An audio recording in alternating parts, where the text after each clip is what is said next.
Chapter 2, Part 1, the discovery of the atom.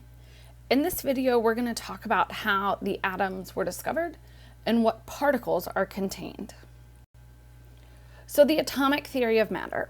So the idea of atoms originate twice in history. So what we see is, first up, here in 400 BC, Democritus speculates that the smallest parts, atomos, make up everything. So then it was many years before the second person, John Dalton, suggested that atoms are the smallest parts of everything. Keep in mind, for a long period of time, people believed that you could convert other elements into gold and that we could just generate lots of things. What we know today is that matter is composed of atoms. So this is the history of how that came to be. So what did John Dalton say? So John Dalton comes up with his atomic theory. He says he has 4 postulates. And so as we look at those, we'll think about each one. So each element is composed of small particles called atoms. So these small particles make up everything.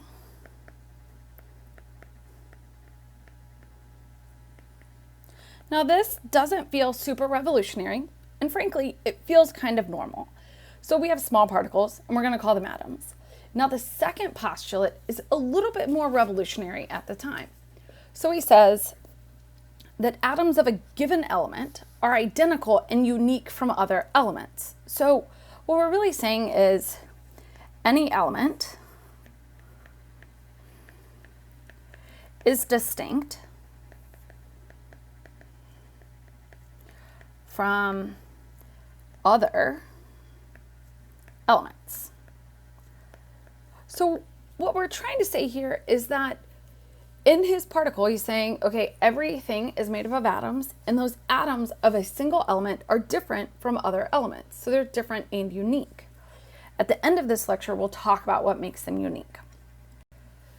So his third postulate is that atoms of one element cannot be changed into atoms of a different element. So this says that atoms are neither created nor destroyed. Now we know that you can have nuclear fusion and nuclear fission, and both of those can change the atoms of one element into something else. But what he's really saying is that we can't turn lead into gold or other types of ideas that were popular in that time period. So the other thing that he says in this moment is that the law of conservation of mass. And so this law states that the total mass of materials present after a chemical reaction is the same as the total mass present before the reaction. So basically, if we wanted to write that shortly, the starting mass equals the end. So this has to do with the before and after of a reaction. So your starting material and your products weigh the same. Now, there are some reasons why that doesn't always hold up, in particular in a lab course, but by and large, this is true. So his last postulate says that atoms combine in fixed ratios to form compounds. And he says a given compound always has the same relative number and type of atoms. So basically, he's trying to say the law of constant composition.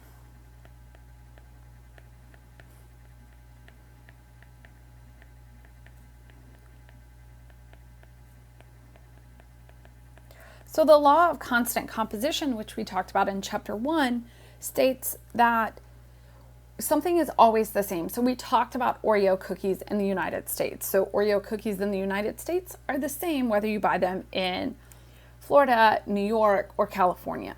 But if you go to the store and you buy chocolate wafer cookies, you could get something different every time.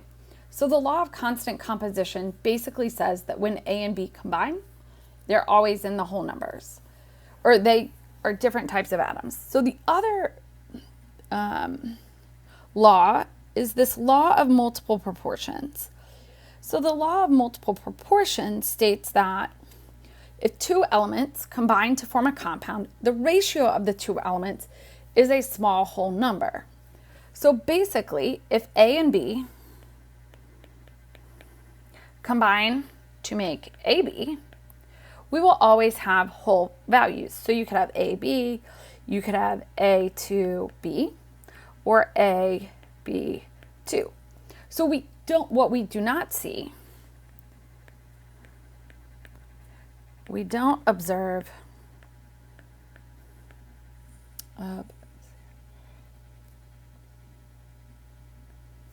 partial atoms typically. So we don't have A.25B. Now there are some instances in higher level chemistry courses where you might encounter that. But by and large, what we see in this case is that A plus B has whole number ratios. So the atomic structure. So today we're going to look at four different groups of scientists who discovered four different parts that were essential for the discovery of the atomic structure. So we have J.J. Thomson, Robert Millikan, Henry Becquerel, Marie Curie, and Pierre Curie, and Ernest Rutherford. So these scientists were essential in the discovery of the atom back in the early 1900s. So up first is J.J. Thomson. So here he is. He won a Nobel Prize in Physics in 1906. So a lot of this information is or has been awarded different Nobel Prizes, and you can see that in the pictures. So J.J. Thomson studies cathode rays, and so what he sets up is a cathode, which is just a negative charge, and it interacts with an anode, which is positive. And then we are shooting basically small particles, and we're asking ourselves what happens when they go through a box here. And this box contains both magnets and an electrical charge.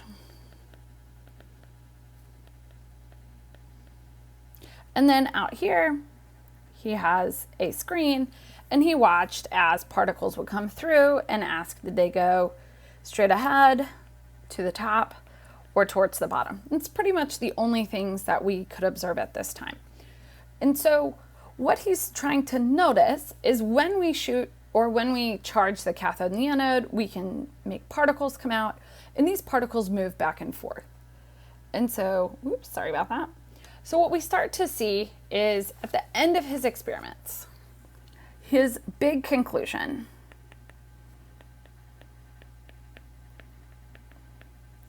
is that the cathode ray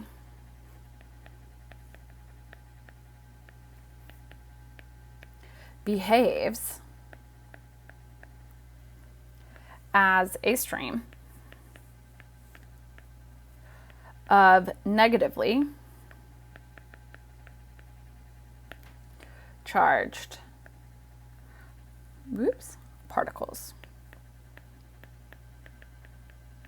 And so these negatively charged particles today, we call them electrons. Now, at this point, he knows a couple of things.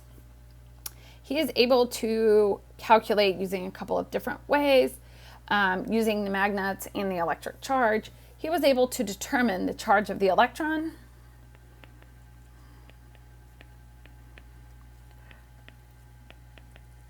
So the charge on the electron is 1.76 times 10 to the 8th coulombs per gram. So this equals QE, which is the charge, divided by ME, which is the mass of the electron. And so he finds this mass to charge ratio for the electron, And he is able to kind of develop the first or one of the first atomic models. So the Thomson model, otherwise known as the plum pudding model. Now, you might be asking yourself, what on earth is plum pudding? It's not really an American delicacy, and I tend to think about it a little bit more. If I were to now name this today, I might call it the chocolate chip model. And so in his model, what we see is we have an atom. And so in our atom, what we have are discrete negative charges,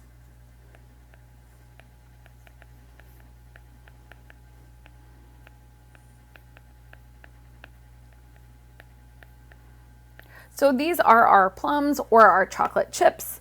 And so what we also see is a soup of positive charge. So this kind of soupy mixture, so this is our diffuse positive charge.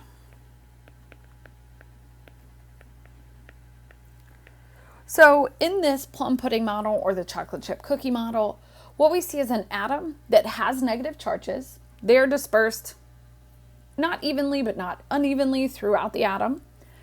And so we then have this sea of positive charge. So it's a little positive everywhere, but we have specific negative charges. So we do have a neutral atom. And so that's an important aspect. Now, there are people that argue that Thomson knew that his model was incorrect, but this was really the first model that we kind of talk about in modern chemistry today. And as you might suspect, it is in fact incorrect. So next, we have Millikan, who's going to look at the charge to mass ratio, and he wants to determine the charge. So we have the mass to charge ratio, but that doesn't really tell me how much charge per electron. So Millikan in 1909 at the University of Chicago is going to study this using the Millikan oil drop experiment. So in this case, he develops a system. And in this container, we have a couple of things. So we have a microscope here to where he can watch what happens. Up here at the top, he has an oil mister.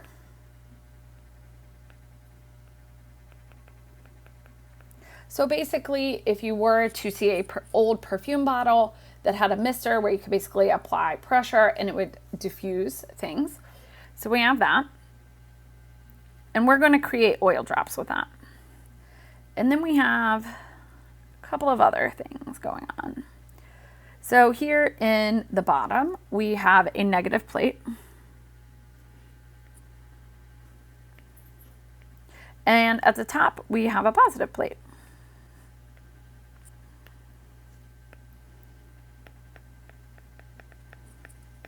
And we have a negative. So what he does is he's going to splatter some oil out here. Whoops, let's make those green. And we have oil droplets coming up here. And so when he does this, they can get electrically charged, and basically we can start to get our particles to fall. And so in the Millikan oil drop experiment, he is going to tune, so the electric charge is tuned. So basically there's a knob and you could turn the knob while you look through the microscope. You could turn it to allow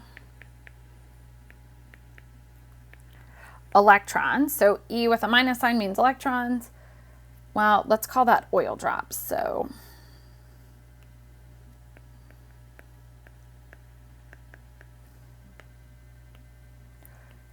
to hover in the center. So now we have these oil drops that are hovering. And so he could basically collect lots of measurements to where we could say, okay, when we apply this charge, this is what the microscope looked like, or this is what our oil drop looked like. So over time, so the charges on the drops were multiples of a constant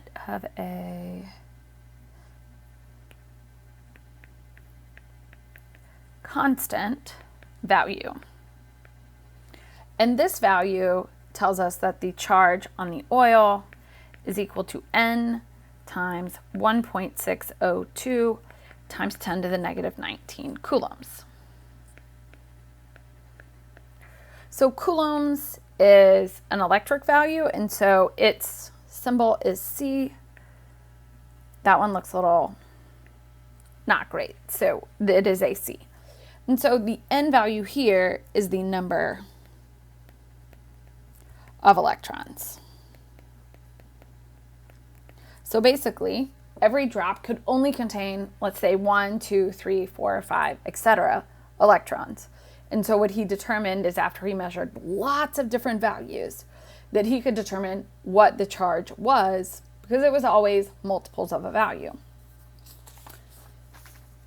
So using the previous discovery by J.J. Thomson and the Q of the electron, so QE is going to be 1.602 times 10 to the negative 19 coulombs. So that's the charge on an electron.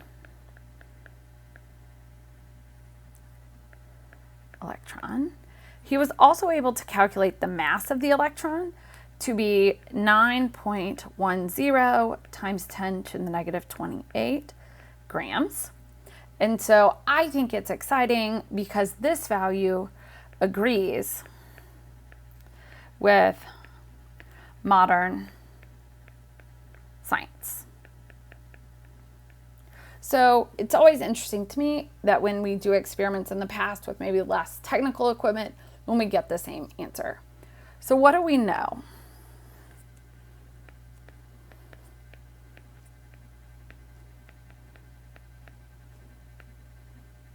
We know that we have small negative particles.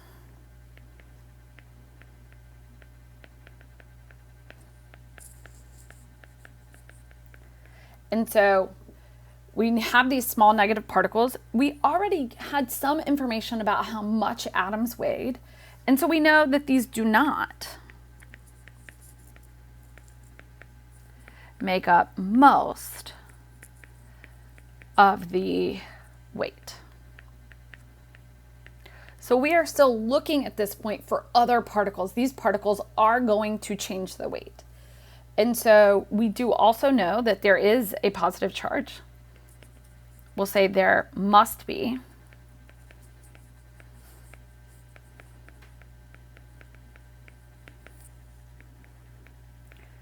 There must be a positive charge, right? And so we know that because the atoms are neutral.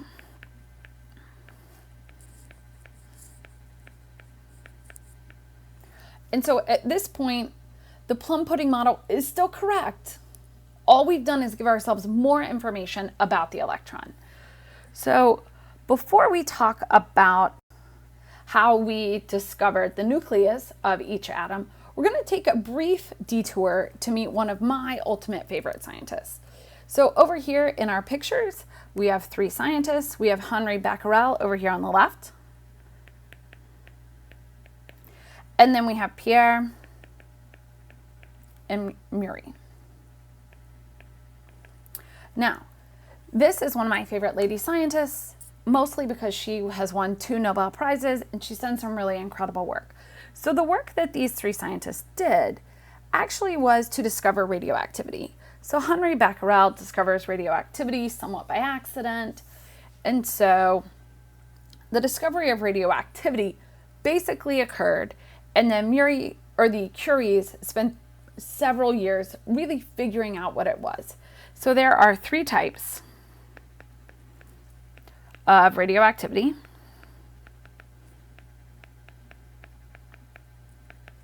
Let's move that over a little. And so we have the alpha type, which is positively charged.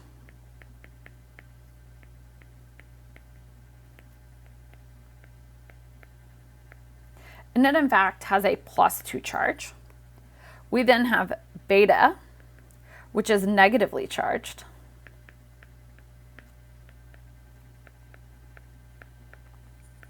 And this in fact has a -1 charge.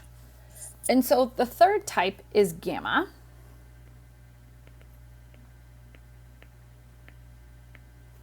And so this is uncharged.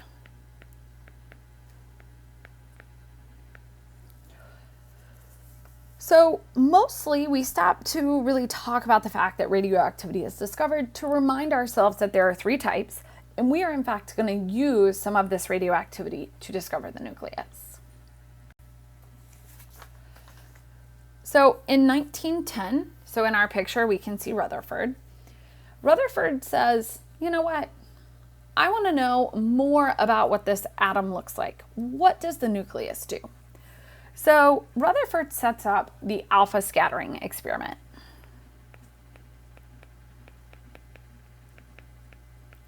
So this experiment is pretty exciting and super cool, in my opinion. So we have an alpha particle source.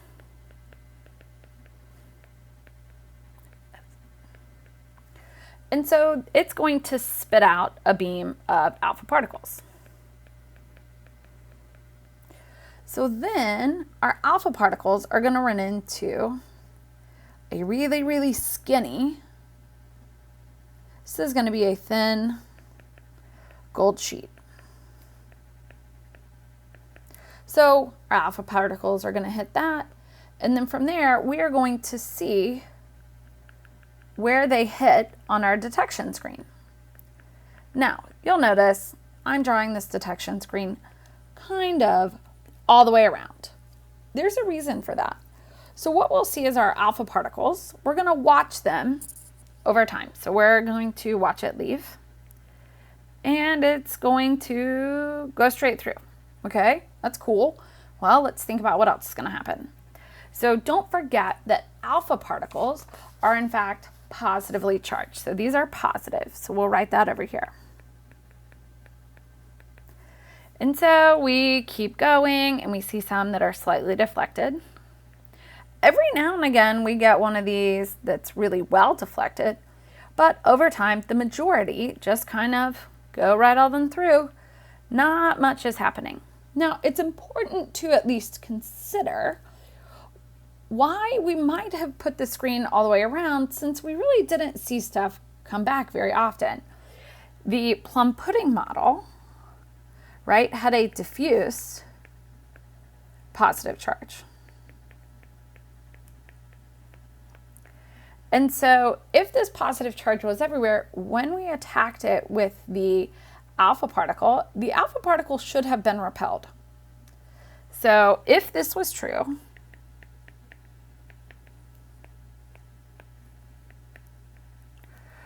we should observe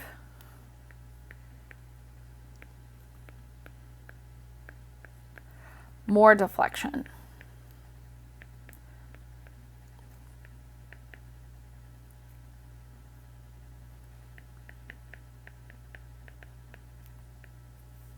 So we don't.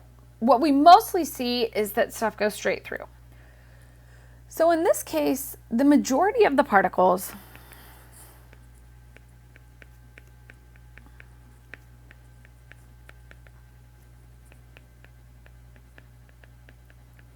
are in fact unaffected.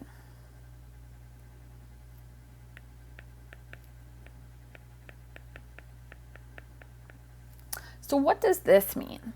So I'm going to go over here and I'm going to draw my gold sheet, and now we're going to look at it and kind of head on. So here we're going to start to see our atoms. And so instead of seeing large positive charges, what we're going to see instead, or what he assumes, is that our alpha particles most of the time go straight through. Oops, that one probably went a little close, so let's make him go away. So we're going to start with this one, and he's going to go straight through. Doesn't go pretty close. We occasionally hit a nucleus, or we get pretty close and we're going to see a slight deflection. So our alpha particles are deflected by these small, dense nucleus. So mostly we see low to no scattering.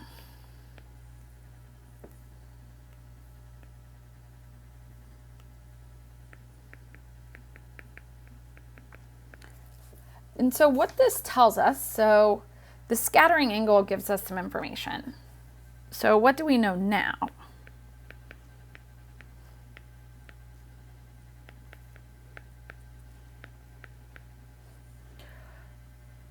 So we know a couple of things. We know that the positive charge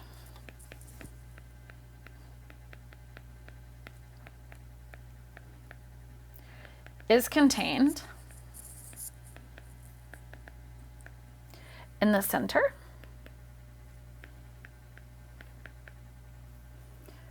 And this is small, put that in air quotes, in comparison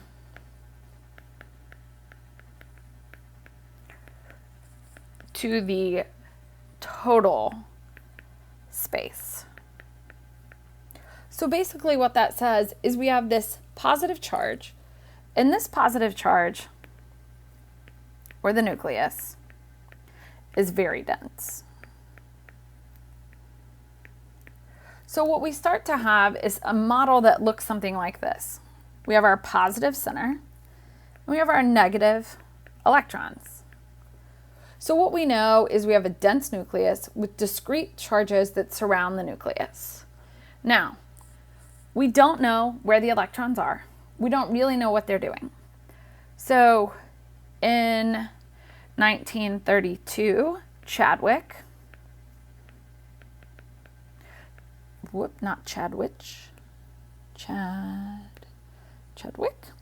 discovered the neutron, and Rutherford continued to study the nucleus, and so in 1919 he is credited with discovering the proton.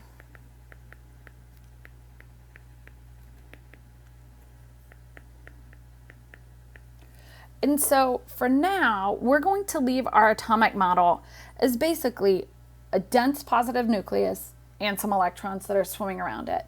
We are going to come back to the structure of this later this semester, but for the majority of the day, this is kind of what we know. We have a nucleus and we have electrons. So the modern atom has a nucleus,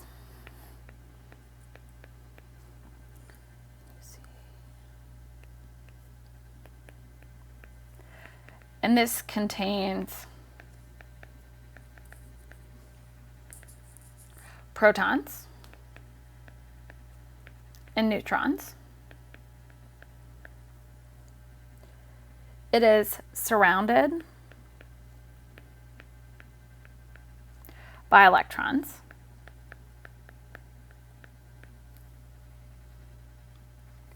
And so the other thing that we know about this is that these are neutral.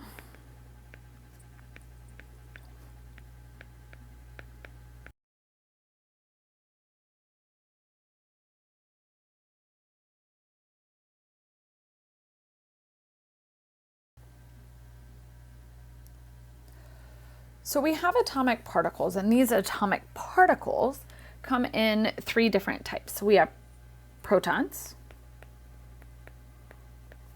neutrons, and our last are the electrons. And so in our protons, these are going to have a +1 charge. The mass of these is 1.672 times 10 to the negative 24th grams. Our neutrons, oops, sorry about that, these are neutral. So they have a 0 charge, and they weigh 1.674 times 10 to the negative 24th grams. So our protons and neutrons are pretty close in weight, and our electrons have a -1 charge, and their weight, as we previously discovered, was 9.10 times 10 to the negative 28 grams. So these are all of our particles.